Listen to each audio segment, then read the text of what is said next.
বর্তমান সময়ে এই SIR মানে স্পেশাল ইন্টেন্সিভ রিভিশন, যার বাংলা আবার বিশেষ নিবিড় সংশোধন। আর এই বিশেষ নিবিড় সংশোধন বা ওই SIR নিয়েই এখন উত্তাল গোটা দেশ। দেখুন, এই SIR কি সে বিষয়ে তথ্য এর আগে একাধিক এপিসোডে আপনাদেরকে আমরা দিয়েছি। প্রশ্নটা হচ্ছে, এই SIR এর জন্য সব গেল গেল গেল গেল রব উঠছে কেন? টানা প্রায় 4 দিন ধরে এই SIR নিয়ে উত্তাল হয়েছে সংসদ। এরই মাঝে বিহারের SIR সংক্রান্ত তথ্য পেশ করেছে আবার নির্বাচন কমিশন, যাকে ঘিরে বিহারে আবার সরব হয়েছে বিহারের বিরোধী রাজনৈতিক দলগুলো। আচ্ছা, এই SIR কি প্রথমবার হচ্ছে? যদি আগেও এই SIR হয়ে থাকে, তবে এবার এত অসুবিধে কেন? কি অদ্ভুত দেখুন, এক সময় যারা যে রাজনৈতিক দলগুলো স্বচ্ছ সুষ্ঠু ভোটের দাবি জানিয়ে কমিশনের কাছে গিয়েছিল, কমিশনের দ্বারস্থ হয়েছিল, সেই রাজনৈতিক দলগুলোই এখন আবার ওই SIR এর বিরোধিতা করে কমিশনের সমালোচনা করছে। কিন্তু কেন? আপনি দেখতে শুরু করেছেন এডিটরস ডায়েরি। আমি ভাস্কর দত্ত আপনাদেরকে স্বাগত জানাই। পূর্ব নির্ধারিত সময় অনুযায়ী বিহারের SIR এর কাজ 25 তারিখ শেষ হচ্ছে।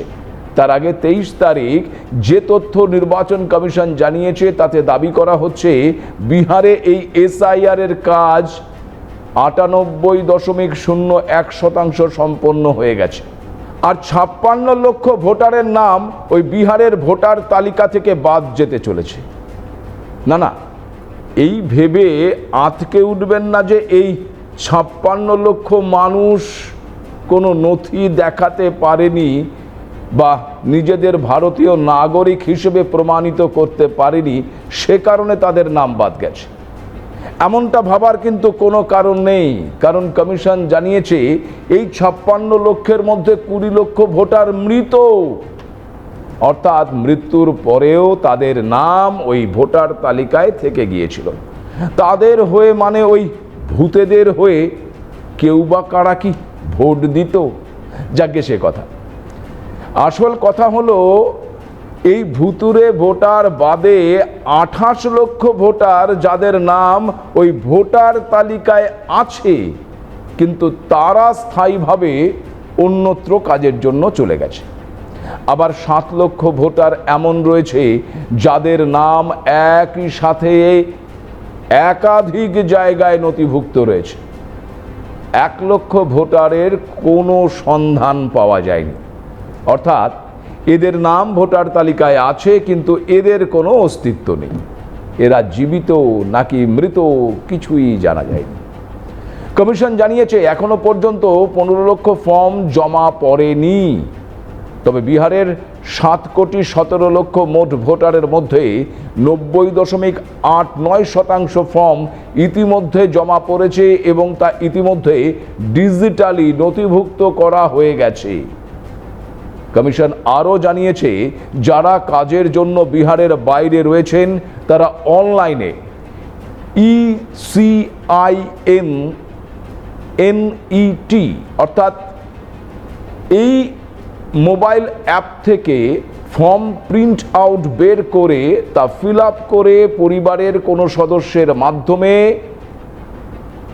BLOর কাছে তা পাঠিয়ে দিতে তারা পারবে, কিংবা ফর্ম ফিল আপ এবং স্বাক্ষর করে হোয়াটসঅ্যাপের মাধ্যমেও BLOর কাছে পাঠাতে পারে। 1 আগস্ট প্রথম খসড়া ভোটার তালিকা প্রকাশ করা হবে। তাতে কোনো ভুল ত্রুটি থাকলে, কারো নাম না থাকলে ভোটাররা তা 1 সেপ্টেম্বর পর্যন্ত জানাতে পারবে।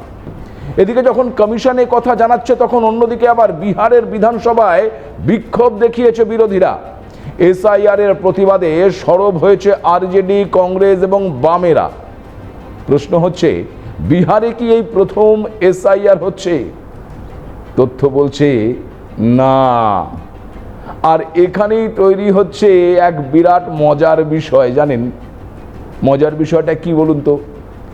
নির্বাচন কমিশনের তরফে বিহারে যে এসআইআর এর কাজ হচ্ছে তাকে কমিশন জানিয়েছে 2003 সালের জানুয়ারিতে ভোটার তালিকায় নাম থাকলে তাকে আর কোনো অন্য নথি দিতে হবে না, কারণ এর আগে 2003 সালে এই বিহারেই এই এসআইআর হয়েছিল।